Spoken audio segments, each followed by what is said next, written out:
Today's video is about alopecia.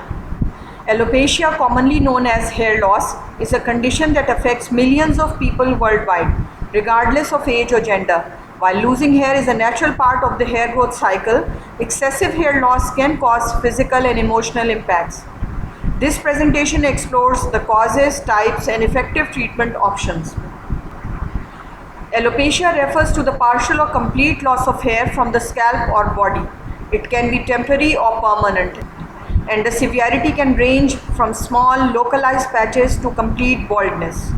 Alopecia is not a disease in itself, but rather a symptom of various underlying conditions or factors. The causes of alopecia are diverse and can be classified into genetic, hormonal, autoimmune, environmental, and lifestyle factors. Number 1. Genetic factors. Androgenetic alopecia, often termed male or female pattern baldness. This hereditary condition results from genetic predisposition and hormonal changes.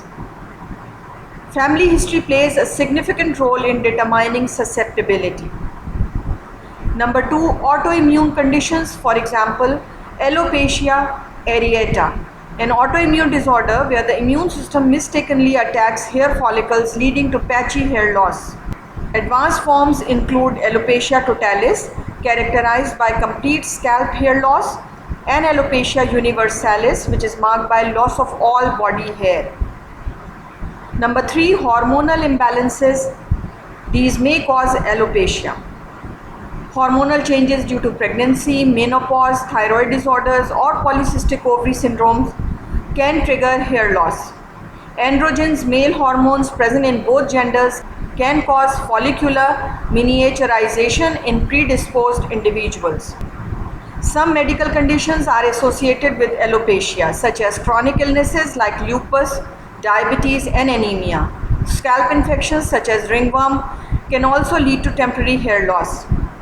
Number 5. Medications and treatments may cause alopecia, such as drugs used for cancer, arthritis, depression, heart problems, and high blood pressure, chemotherapy, and radiation therapy.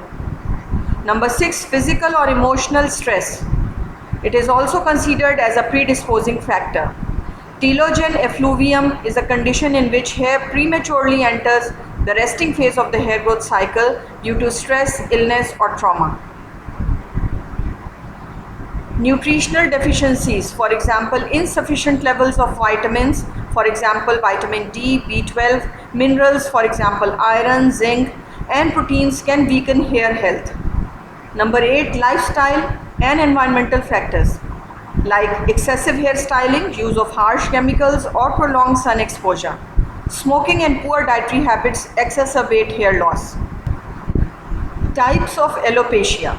Depending upon the cause, alopecia manifests in various forms, each with distinct characteristics. Number 1. Androgenetic alopecia, progressive thinning or balding at the crown and temples in men, and diffuse thinning on the top of the scalp in women. Alopecia areata, which is immunological in origin, manifests with sudden circular patches of hair loss, potentially progressing to more severe forms. Number 3. Traction alopecia. It is due to hair loss caused by prolonged tension from hairstyles like braids or ponytails. Number 4. Scarring alopecia includes conditions like lichen planopilaris and frontal fibrosing alopecia, where inflammation destroys hair follicles leading to permanent loss. Number 5. Telogen effluvium, which occurs due to stress, results in widespread thinning due to stressors but often reversible. Number 6. Anagen effluvium occurs due to rapid loss of hair during the growth phase, typically due to chemotherapy. Diagnosing alopecia involves assessment of family history, lifestyle, recent stressors, or illnesses. Physical examination including inspection of the scalp and hair pattern. Blood tests for hormonal levels, thyroid function, or nutritional deficiencies. Scalp biopsy to identify autoimmune or scarring conditions. Pull test or trichogram to evaluate hair shedding and growth phases. Trichoscopy is a non-invasive technique of dermatoscopy and hair analysis with the help of a manual or digital microscope. The patient should avoid washing their hair for 72 hours before the examination. In a trichogram, 60 to 80 hairs are plugged using a forceps. The hair bulbs are immediately placed root side down on a glass slide, enabling evaluation of the root tip and hair shaft.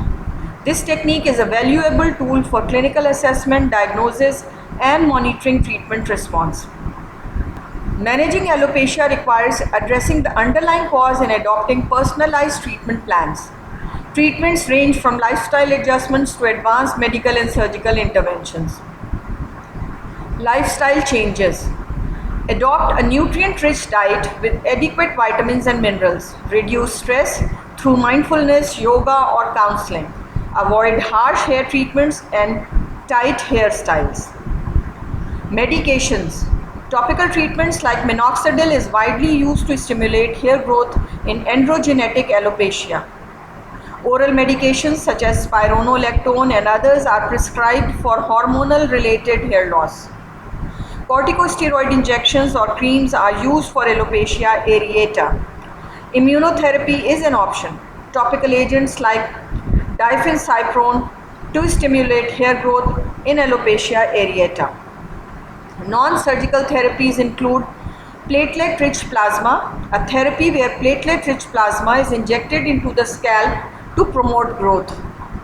Low-level laser therapy uses laser light to improve follicular health. Surgical options include hair transplantation, which involves relocating hair follicles from denser areas to bald patches.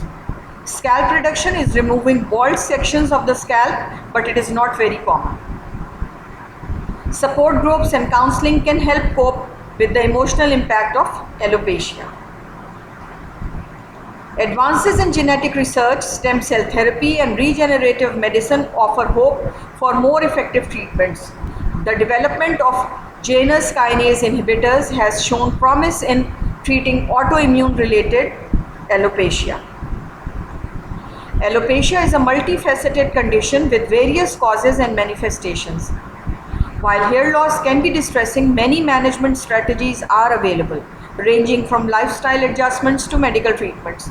Consulting a dermatologist or trichologist is crucial for accurate diagnosis and personalized care. With ongoing research, the future holds the potential for even more effective solutions, bringing hope to those affected by this condition. I hope this brief content about alopecia is beneficial. If you like it, leave a thumbs up. Subscribe the channel for more informational videos. Share with your friends and colleagues.